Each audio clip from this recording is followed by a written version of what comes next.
dikurangi dari detik, menit, jam, hari, bulan, tahun. Semakin hari, semakin bertambahnya bulan. Itu juga menuju tahun itu adalah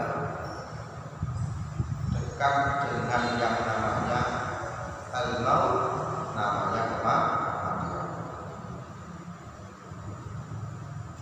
Kalau sudah umur kita ini setiap detik, setiap saat itu berkurang, maka Rasulullah Muhammad SAW mengingatkan kita, al-kayis man dana nafsahu wa 'amila ma ba'dal maut. Orang yang cerdas, orang yang pintar, man dana nafsahu, orang yang mampu mengendalikan nafsu. Nafsu apa yang dikendalikan? Yang dikendalikan adalah nafsu amarah. Nafsu amarah bisa kita kendalikan dengan apa? Nafsu amarah bisa kita kendalikan dengan melakukan ibadah puasa. Puasa Ramadan kita lakukan selama 1 bulan. Dalam rangka apa? Dalam rangka untuk mengendalikan, dalam rangka untuk mengatur nafsu kita ini, nafsu amarah ini, supaya kita mampu untuk menundukkan, supaya kita mampu untuk mengarahkan dengan bekal puasa 1 bulan dalam rangka menundukkan nafsu selama 11 bulan.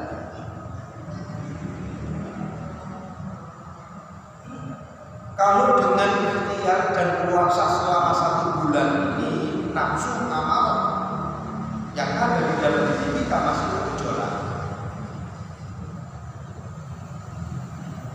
masih sulit dikendalikan. Banyak merespon khotir yang kurang baik, banyak merespon nilai-nilai yang kurang baik, baik secara zahir maupun secara batin. Maka kita imbangi dengan puasa Senin Kamis. Kalau kita sudah puasa Senin Kamis dalam rangka untuk meminit, mengatur nafsu amarah yang ada di dalam diri kita, masih belum mampu, masih juga belum mampu kita kendalikan, masih ada hal-hal yang tentunya yang tidak baik yang mampu menerobos di dalam diri kita, maka kita tambahi dengan puasa tengah bulan. Tengah bulan itu yang hari putih. Kalau penanggalan bulan itu tanggal 13, 14, 15. Kalau sudah diimbangi dengan puasa tengah bulan, nafsu amarah yang ada di dalam diri kita masih bergejolak, maka kita imbangi dengan puasa daun. Nomor puasa daun, 1 hari puasa, 1 hari tidak puasa. Misalnya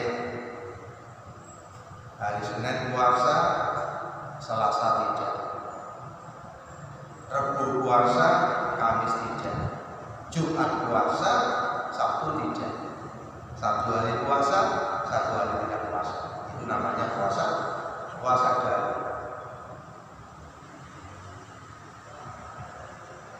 Jadi itu adalah ikhtiar nafsu yang ada di dalam diri kita supaya mampu kita kendalikan, supaya mampu kita atur, supaya mampu kita bimbing.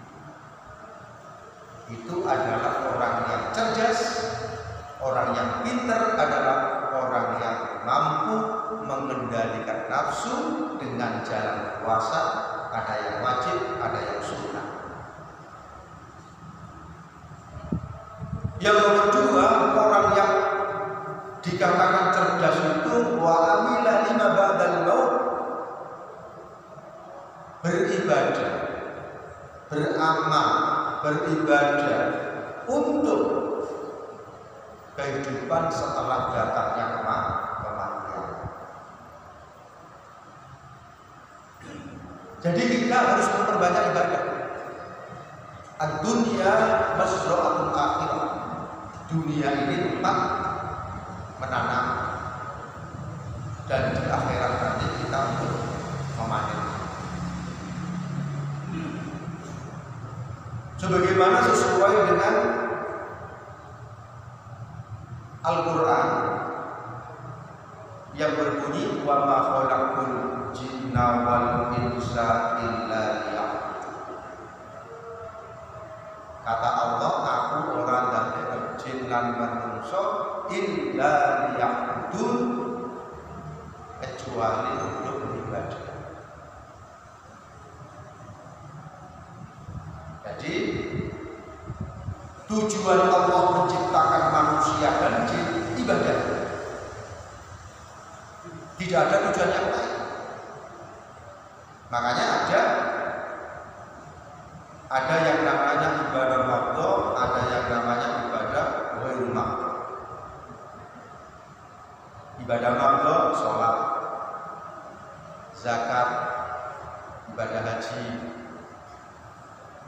itu namanya ibadah makhluk, ibadah yang ditentukan oleh Allah. Teknis dan pelaksanaannya, bacaan-bacaannya ditentukan Allah. Ada juga yang namanya ibadah ghairul makhluk, ibadah yang tidak ditentukan Allah. Selawat, zikir, baca Quran, amal ma'ruf nahi munkar, bersedekah, baca Asmaul Husna, melakukan tafakkur, tadabbur, dan lain sebagainya, gerak-gerik zahir dan batin. Kalau diniati baik, itu namanya ibadah. Mulai dari mau tidur sampai tidur, bangun tidur sampai aktivitas, itu dinilai ibadah. Makanya kalau kita tidur ada niatnya, ada doanya. Sebelum tidur kita berdoa, setelah berdoa berniat, maka selama tidur kita itu dinilai ibadah. Selama tidur kita mulai jam 10 sampai jam 3, itu dinilai ibadah. Tetapi kalau orang itu tidak niat, kalau orang itu tidak berdoa, tidak dinilai ibadah. Mulai dari tidur, mulai dari makan, mulai dari minum, ada nilai, ada doanya, ada niat-niat. Makanya innama a'malu binniyat. Segala amal perbuatan doir dan batin kalau didasari dengan niat, itu adalah dinilai ibadah. Tentunya dunia ini adalah tempat untuk memperbanyak ibadah sesuai dengan tujuan itu Allah. Tetapi ada tingkatan-tingkatan ibadah. Ya, ada tingkatan-tingkatan ibadah. Ada yang namanya tingkatan ibadah itu didasari atas rojak. Ada tingkatan ibadah didasari dengan khauf. Ada tingkatan ibadah yang didasari dengan hub.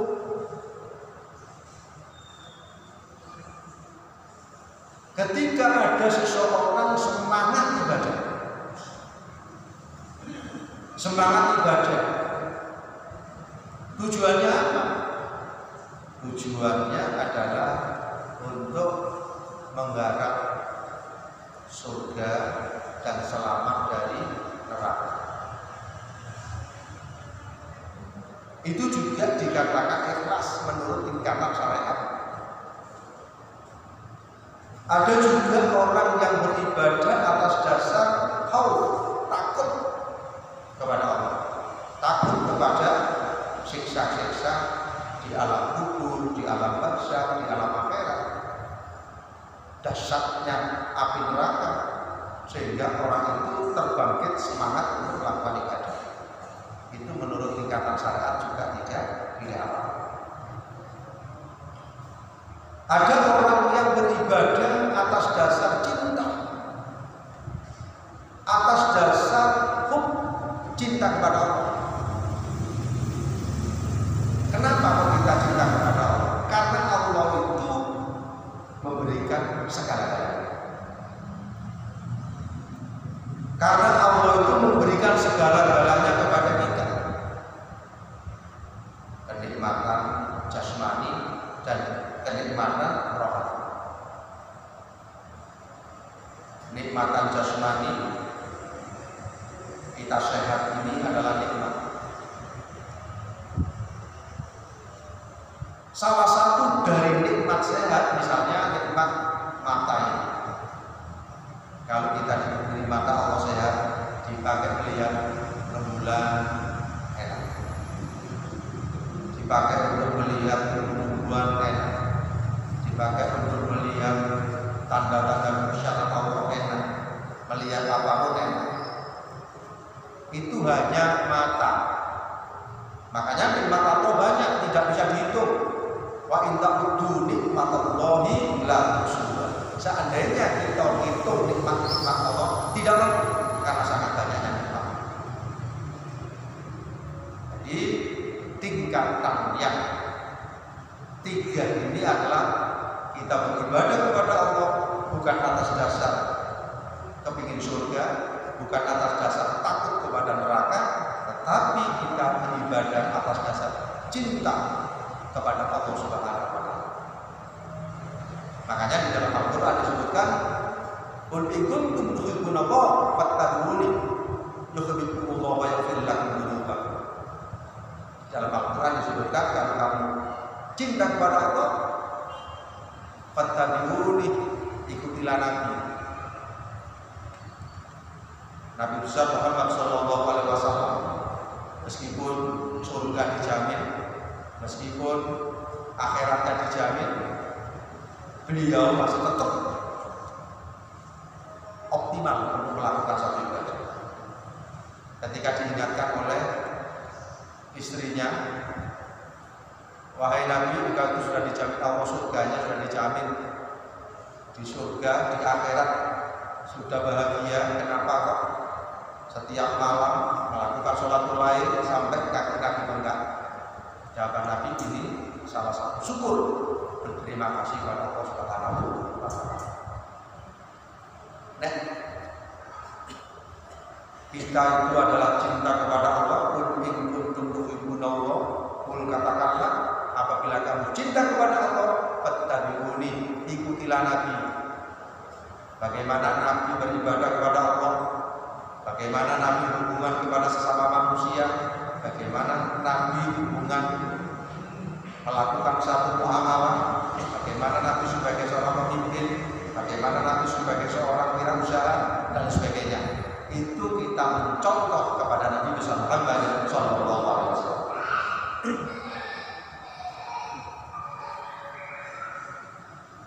Jadi tujuan Allah menciptakan jin dan manusia tidak ada lain untuk ibadah. Yang tingkatan ibadah tadi seperti ini. Tapi kalau kita melihat di dalam kitab Hikam yang kita pelajari kemarin, itu adalah tingkatan SMA. Ya. Kita kepingin meningkat menjadi S1.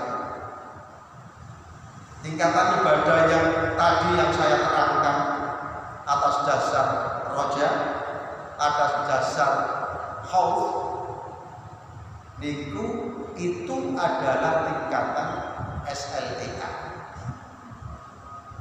Kita ingin menjadi meningkat, bagaimana kita meningkat menjadi S1. Antara lain peningkatan ibadah S1 itu kita beribadah kepada Allah nek kepingin swarga lan terhindar dari api neraka. Lan nomor 3 kepingin usul kepada Allah, dekat kepada Allah, makrifat kepada Allah. Tujuan yang seperti itu di dalam kitab fikih ini adalah kurang baik. Jadi tujuan kita harus dirubah. Tujuannya di mana? Kita kepingin menjadi hamba Allah yang baik. Kita sholat, kita puasa, ibadah-ibadah yang lain, tujuannya menjadi hamba Allah yang baik. Makanya di sini tadi dikatakan wa ma khalaqtul jinna wal insa liya'budun. Katanya Allah, aku tidak menciptakan jin dan manusia kecuali untuk ibadah. Ibadah itu mengamlah.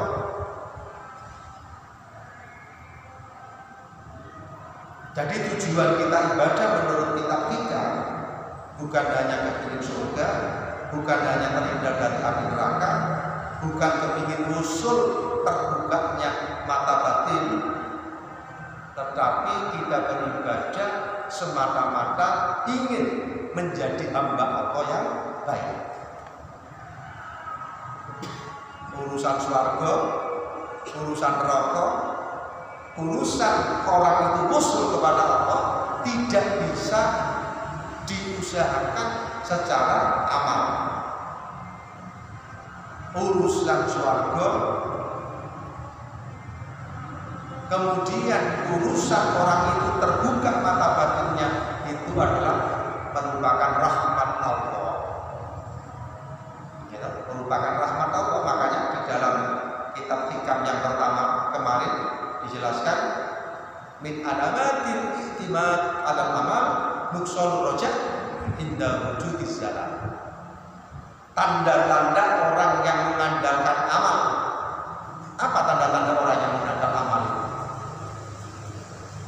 Sholat kepingin swarga, sholat kepingin terhindar dari api neraka, sholat kepingin menjadi orang yang terbuka mata batinnya. Niku di dalam kitab hikam niku boten tujuan seperti ini. Tidak bisa melakukan ibadah yang baik mengandalkan amal, amal diandalkan untuk mendapat surga, tidak bisa. Surga itu adalah rahmat Allah, rahmat Allah atau fadl dari Allah.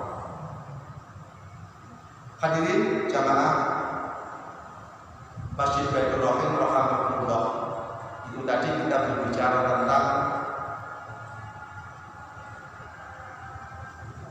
dengan adanya tahun baru Islam, di ujung tahun baru Islam diingatkan oleh Rasulullah di orang yang cerdas adalah, orang yang pintar adalah orang yang mampu mengendalikan nafsu. Dengan tadi yang nomor 2, orang yang cerdas adalah orang yang melakukan ibadah, orang yang terus-menerus mengisi kehidupannya ini adalah untuk dia beribadah. Itu adalah orang yang cerdas. Kemudian orang yang bodoh di dalam hadis tadi kelanjutannya wal ajiz, orang yang lemah, orang yang bodoh. Manit coba orang yang mengikuti nafsahu hawa. Orang yang bodoh itu orang yang mengikuti hawa nafsunya. Orang yang mengikuti hawa nafsu amarah. Jadi nafsu amarah itu nafsu yang setiap detik, setiap saat, kapanpun, dimanapun berada, mengajak manusia itu berbuat kesalahan. Kati sholat males, itu nafsu amal. Kati sodako eman, itu nafsu amal. Kati berbuat baik males, itu nafsu amal. Kati sholat tahajud males, itu nafsu amal. Jadi setiap kita mau melakukan satu perbuatan yang baik, di dalam diri kita ada kerentak yang kurang baik, itu namanya nafsu amal. Nafsu amal setiap detik, setiap saat, kapanpun dan dimanapun berada, selalu mengajak manusia untuk berbuat kemaksiatan. Makanya di dalam Al-Quran disebutkan wa ma ubarri'u nafsi inna nafsa la'ammaratun bisu' illa ma rahima rabbi inna rabbi laghafurur rahim. Kalau sudah di dalam hati kita ada khotir, kerentak yang kurang baik, kita turuti. Ya, kalau ada tujuan yang kurang baik yang itu kita turuti, menjadi terbiasa. Kalau menjadi terbiasa, bahayanya seseorang itu akan didominasi oleh nafsu. Kalau sudah didominasi oleh nafsu amal,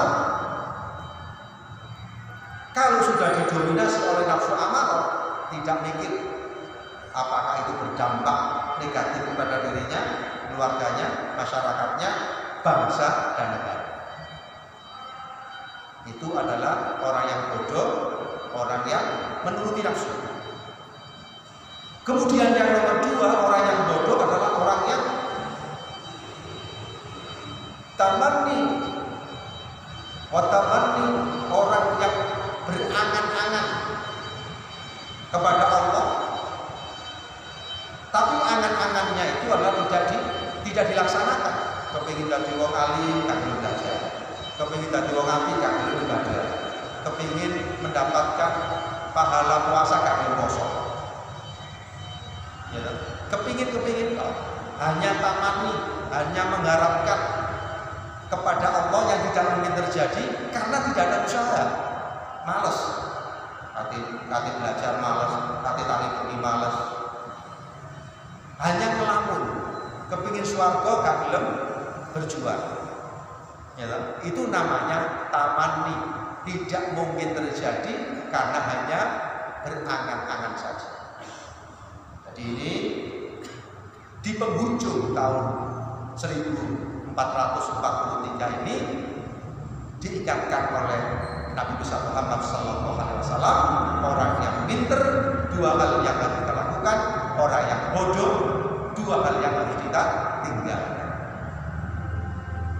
Itu di penghujung tahun 1443. Besok malam tahun baru Islam masuk kepada 1444, yaitu malam Muharram. Nanti Muharram apa? Setelah Muharram Safar. Setelah Safar apa? Rabiul Awal. Setelah Rabiul Awal Rabiul Akhir, Jumadil Ula, Jumadil Tsani, Rajab, Sya'ban, puasa, jadi setelah puasa Syawal, Dzulhijjah dan Dzulhijjah. Itu tahun-tahun baru Islam, diambil kalender Islam itu diambil dari hijrahnya Kanjeng Nabi Muhammad Sallallahu Alaihi Wasallam. Hijrah dari kota Mekah menuju kota Madinah. Hijrah bisa juga diartikan pindah. Pindah secara fisik. Kenapa kok pindah? Karena pada waktu itu di kota Makkah tidak kondusif. Tidak kondusif untuk penyebaran Islam adalah kurang berkembang. Akhirnya diperintah Allah untuk meninggalkan kota Makkah menuju Madinah. Ini dibuat perjalanan hijrah Nabi itu dijadikan penanggalan Islam yang namanya bulan-bulan Hijriyah Niwa. Hadirin jamaah yang dimuliakan oleh Allah, maka sedikit evaluasi, sedikit refleksi di penghujung tahun 1443 dari materi tadi, mudah-mudahan menjadi ilmu yang manfaat, menjadi ilmu yang barokah, menjadi ilmu yang manfaat pada diri kita, sehingga diri kita bisa melakukan 4 tadi, 2 hal kita lakukan dan 2 hal kita tinggalkan. Amin. Allahumma sholli wa sallim wa barik ala sayyidina Muhammad